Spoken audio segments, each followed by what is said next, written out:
तो गूगल को चैलेंज दे रहा है ये देरिया का लाल है। Yeah, sure.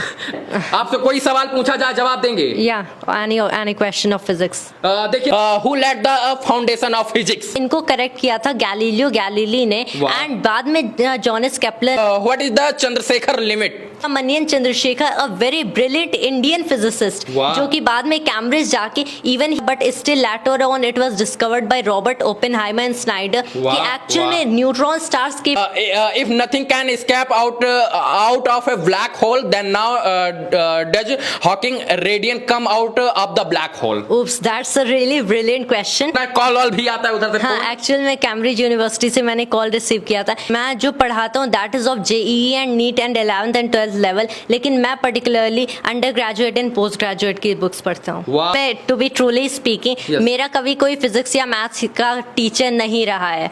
इनसे कोई भी सवाल पूछा जाए आप जवाब दे देंगे? या इनमें से मैंने मैक्सिमम बुक्स पढ़ चुका हूँ। आपने गूगल बॉय तो बहुत देखा होगा और गूगल पर सवाल पूछते ही जवाब आपने देते हुए जरूर सुना होगा, लेकिन मैं आज देवरिया के लाल से आपको मिलवाने वाला हूं जो अपने आप में एक गूगल बॉय हैं। विश्व से देश का कोई भी सवाल इनसे पूछ लीजिए तुरंत जवाब मिलेगा। और सबसे बड़ी बात यह कि ये 11 साल के हैं, 7वीं के छात्र हैं, लेकिन ये नीट और जेई का प्रिपरेशन करवाते हैं, यानी नीट और जेई के बच्चों को कोचिंग पढ़ाते हैं इसी ब्लैक बोर्ड पर। और ये गूगल बॉय से कम नहीं है, ये अपने आप में गूगल हैं। इनसे फिजिक्स, केमिस्ट्री, मैथ का कोई भी सवाल पूछिए, चाहे वो वैश्विक लेवल का हो, तुरंत जवाब देते हैं। और सबसे बड़ी बात ये कि ये जो है साइंटिस्ट बनना चाहते हैं और इनको देश के तमाम बड़े बड़े आईआईटी कॉलेजेस से फोन आते हैं और बात होती है बड़े बड़े साइंटिस्टों से, चाहे वो विदेश से हो, यहां तक कि इनको कैम्ब्रिज और ऑक्सफोर्ड यूनिवर्सिटी से भी फोन आते हैं। क्या ये बात सही है? हाँ, that's all true.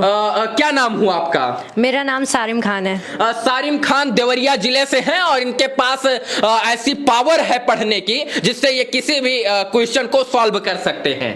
सही कह रहे हैं हम? मैंने सुना है कि गूगल भी आपके सामने घुटने टेक जाएगा और कहेगा हे सारिम मुझे छोड़ दो, हैं? ये बात सही है? हाँ, एक्चुअल में गूगल में सारी इंफॉर्मेशन बस स्टैटिस्टिकल होती है, हाँ। लेकिन as we know human mind can do anything. तो गूगल को चैलेंज दे रहा है ये देवरिया का लाल है। या श्योर। गूगल तो अपने आप में गूगल है, लेकिन आप मानो गूगल हैं? आपसे कोई सवाल पूछा जाए जवाब देंगे? या एनी क्वेश्चन ऑफ फिजिक्स। देखिए, ये अभी 7वीं के छात्र हैं और आज मैंने भी कुछ अपने जो प्रोफेसर हैं, जो एक मेरे यूनिवर्सिटी के प्रोफेसर हैं जिनसे मैं पढ़ा था, उनसे मैं कुछ सवाल लेके आया हूं और मैं इनको चैलेंज करूंगा कि ये सवालों के जवाब दे देंगे तो मैं जान जाऊंगा कि सच मायने में गूगल बॉय हैं। मैं कुछ सवाल लिखकर लेकर आया हूं, आप तैयार हैं? या आई एम एक्साइटेड। एक्साइटमेंट है? या देखिए, ये चीजें होती हैं पढ़ने होनहार वीरवान के होत चीकने पात, देखन में छोटन लागत घाव करत गंभीर। उत्तर प्रदेश और बिहार का पुराना जो है ये कहावत है। बिना देर किए इनसे सवालों का सिलसिला शुरू करते हैं। Who lead the foundation of physics? Well, जो फाउंडेशन ऑफ फिजिक्स है basically, since we can trace all of physics back to the time of Aristotle, लेकिन एक्चुअल में एरिस्टोटल ने जो लॉज दिए थे वो most of the laws incorrect थे, तो इनको करेक्ट किया था गैलीलियो गैलीली ने, एंड बाद में जॉनस केपलर ने भी अपने Kepler's law of planetary motion को डिस्कवर किया। बट एक्चुअल में मॉडर्न फिजिक्स की अगर फाउंडेशन देखें, so I would rather call it to sir Isaac Newton, क्योंकि सर आइजैक न्यूटन ने फंडामेंटल लॉज दिए थे जिनसे इन फेनोमेना को एक्सप्लेन कर सकते हैं, while all the early scientist सिर्फ उन पर्टिकुलर फेनोमेना को एक्सप्लेन कर रहे थे। वाह, बिल्कुल सही जवाब इन्होंने दिया है। और जिस क्वेश्चन को मैं सबसे हार्ड समझ रहा था, उनको उस क्वेश्चन को इन्होंने चुटकियों में सॉल्व कर दिया है। चलिए, एक क्वेश्चन और मेरे पास है। What is the Chandrasekhar limit?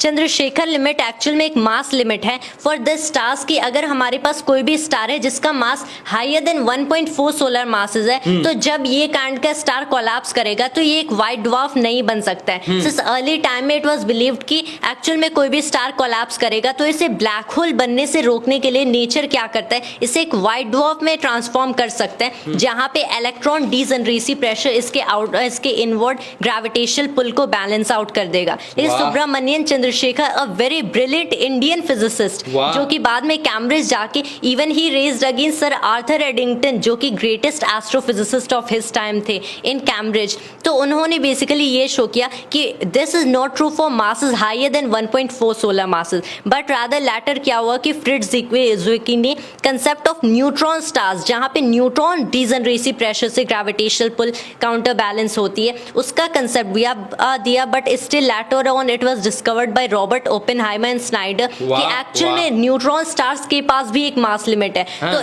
एक ऐसी काइंड की सच सिचुएशन में जहाँ पे हायर देन 3 सोलर मासेस की बात करें, तो उस सिचुएशन में एक स्टार के लिए इम्प्लोजन कंपलसरी होता है, and in the end the last fate of the star is just a black whole.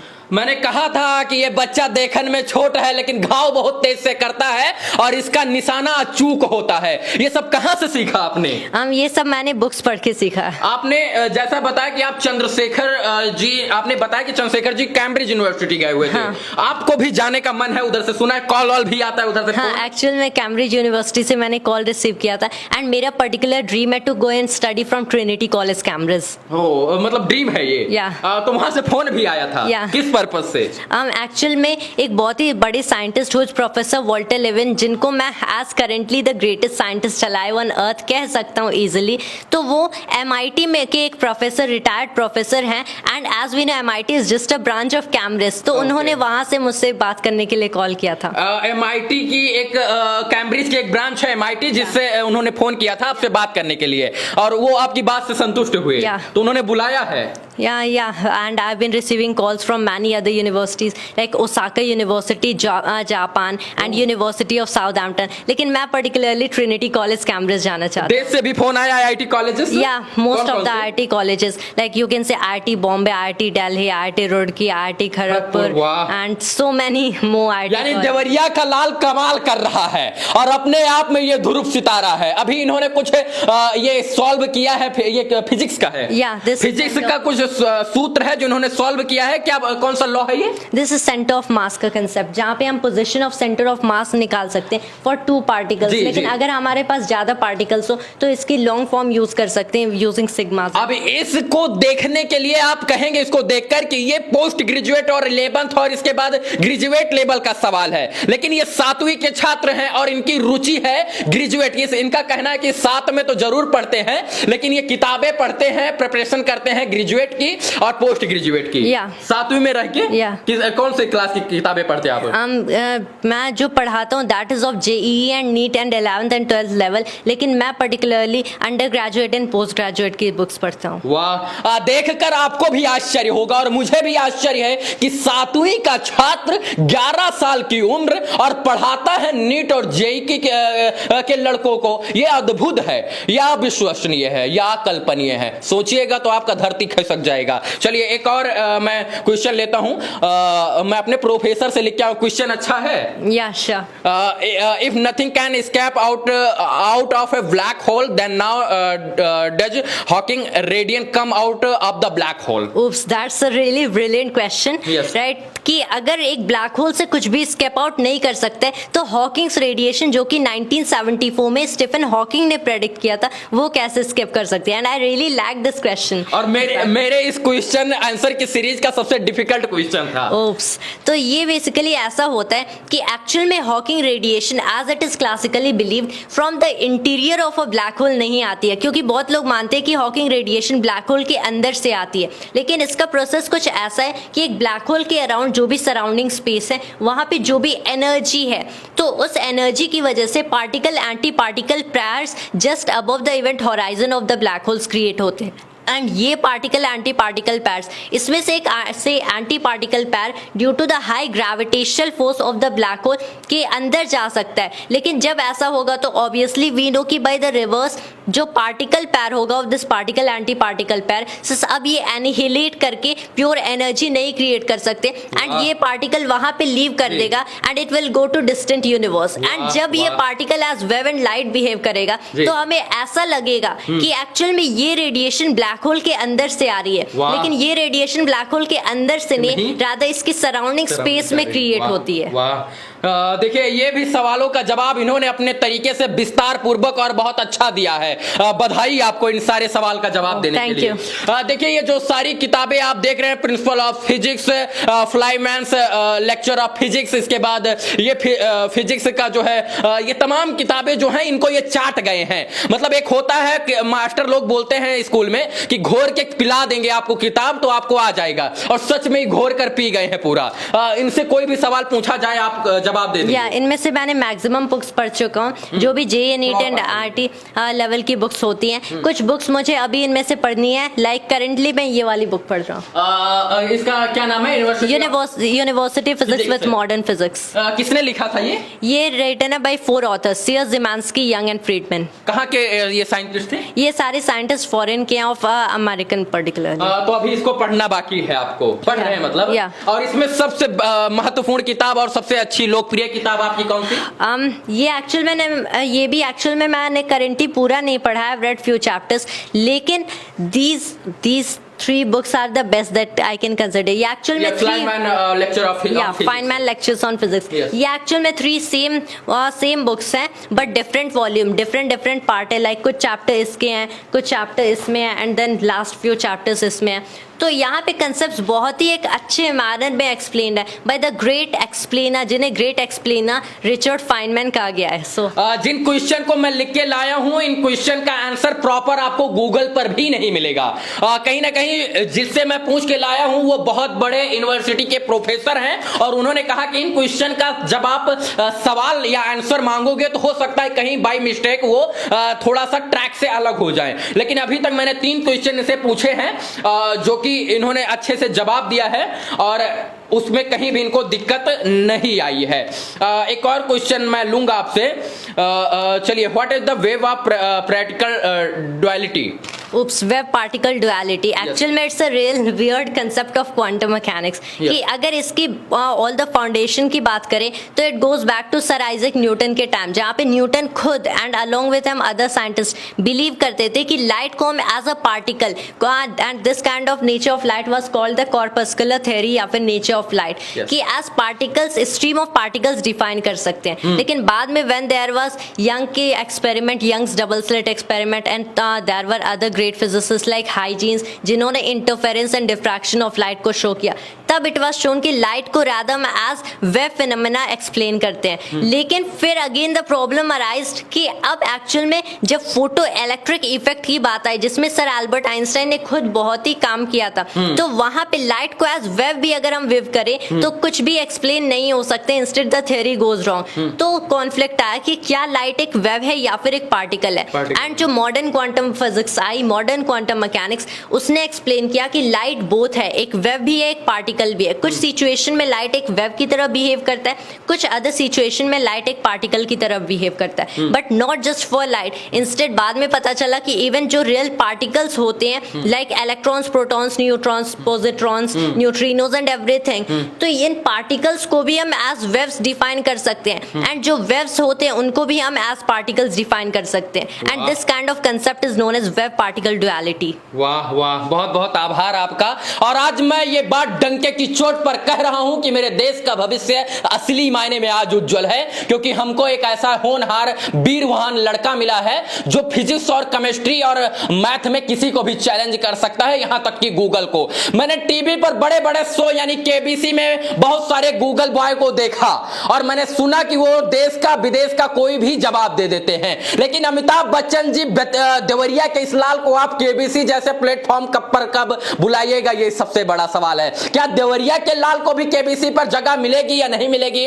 क्या केबीसी उन्हीं लोगों के लिए जिनको आप जानते हैं अमिताभ बच्चन जी? क्या इस बच्चे के लिए केबीसी जैसा प्लेटफॉर्म नहीं है? क्या टीवी पर इस बच्चे की जगह नहीं है? है। इनको बुलाइए, आप अपनी मानवता दिखाइए, इस बच्चे को भी बुलाइए। प्रधानमंत्री जी इसको बुलाइए, बच्चों को सम्मानित कीजिए। जब विदेश से फोन आ सकता है इस बच्चे को, कैम्ब्रिज यूनिवर्सिटी से फोन आ सकता है, तो जो है गृह मंत्रालय से और इसके बाद शिक्षा मंत्रालय से, भारत सरकार के अन्य मंत्रालय से, उत्तर प्रदेश सरकार से, उत्तर प्रदेश शासन से इस बच्चे को फोन क्यों नहीं आ सकता है? फोन करना चाहिए। मोदी जी आप दया दिखाइए और बच्चे को पास फोन कीजिए। हो सकता है कि आपसे बड़े बड़े लोग फोन किए हों, लेकिन इस बच्चे का धैर्य और बढ़ जाएगा, इस बच्चे के अंदर साहस और बढ़ जाएगा जब उस देश का प्रधान सेवक इस बच्चे को सराहेगा और प्रोत्साहित करेगा और इसके बाद फोन करेंगे। मैं मोदी जी से आग्रह करना चाहता हूं इस वीडियो के माध्यम से कि इस बच्चे को जरूर बुलाएं और प्रोत्साहित करें। हमारे पास सवालों की बहुत सारी फ्रेलिस्ट है और इन सवालों को मैं शायद से पूछूंगा तो रात हो जाएगी, इसलिए मैं सवालों का सिलसिला बंद करूंगा और मैं इतना कहूंगा कि देश के असली गूगल बॉय ये है। मैं ये भी कह रहा हूं कि हो सकता है कि पूर्णतया परिपक्व हर चीज में ना हो, लेकिन जितना ही परिपक्व है उतना अपने आप में एक चैलेंज है। और मैं ये नहीं कह रहा हूं कि विश्व का कोई भी सवाल लेके आ जाइए इनसे पूछ लीजिए, हो सकता है उसमें परिपक्व ना हो, लेकिन जितना इनके पास है वो उनकी परिपक्वता को दर्शाता है कि ये बहुत अच्छा कर रहे हैं। आप नीट और जे के बच्चों को तैयारी करवाते हैं? हाँ। क्यों करवाते हैं? एक्चुअल में I want to donate education to everyone कि जिनके पास भी रिसोर्सेज अवेलेबल नहीं है। तो कैसे पढ़ाते हैं आप लोगों को? ऑनलाइन? या दैट्स ऑनलाइन। कैसे? किस चैनल पे? दैट्स मेरा यूट्यूब चैनल है SK वंडर किड्स। शिक्षा वो शेरनी का दूध है जो पिएगा वो दहाड़ेगा। ये वही दूध पिलाने का प्रयास लोगों को कर रहे हैं। क्यों? हिंदी समझ में आती है? हाँ। तब ठीक है। और कुछ चलते चलते और कुछ बोलना चाहें तो मंच है आपका। इन दी एंड तो मैं यही बोलना चाहूंगा कि hard work is just everything. Your interest, passion and hard work that will give you anything that you want to achieve. आप जो कुछ भी करना चाहें, आपको बस अपने फील्ड में इंटरेस्ट एंड पैशन होना चाहिए एंड आप बस हार्ड वर्क। काउंटर क्वेश्चन मैं आपसे पूछूंगा कि जो है ये सारी जो ज्ञान आपने सारा ज्ञान अर्जित किया किताबों से लिया है या किसी अध्यापक के पास जाते हैं, सेल्फ स्टडी? एक्चुअल में टू बी ट्रूली स्पीकिंग मेरा कभी कोई फिजिक्स या मैथ्स का टीचर नहीं रहा है। इंस्टेड मैंने जितना भी किया है वो सारा सेल्फ स्टडी से था। कोई भी अध्यापक नहीं? Only on self study.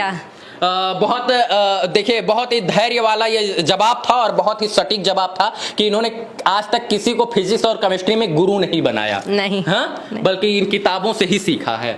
किताब से आप सीखिएगा तो इतिहास भूगोल सब कुछ सीख जाइएगा। बाकी इस वीडियो को देखने के लिए धन्यवाद। और KBC जैसा प्लेटफॉर्म इस बच्चे को भी मिलना चाहिए। प्रधानमंत्री मोदी जी के पास से फोन इस बच्चे को भी आना चाहिए। देवरिया के सांसद को इस बच्चे को सम्मानित करना चाहिए। मुख्यमंत्री जी इनको बुलाइए और सम्मानित कीजिए। इन तमाम बातों के साथ अपनी वाणी को विराम दूंगा। इस वीडियो को देखने के लिए तमाम दर्शकों का बहुत बहुत आभार। मुझे पता है KBC जैसा प्लेटफॉर्म तो नहीं मिलेगा, लेकिन मैं अपना प्लेटफॉर्म दे रहा हूं तो वैश्विक लेवल पर इस बच्चे की पहचान होना आवश्यक है। इस वीडियो को देखने के लिए तमाम दर्शकों का धन्यवाद।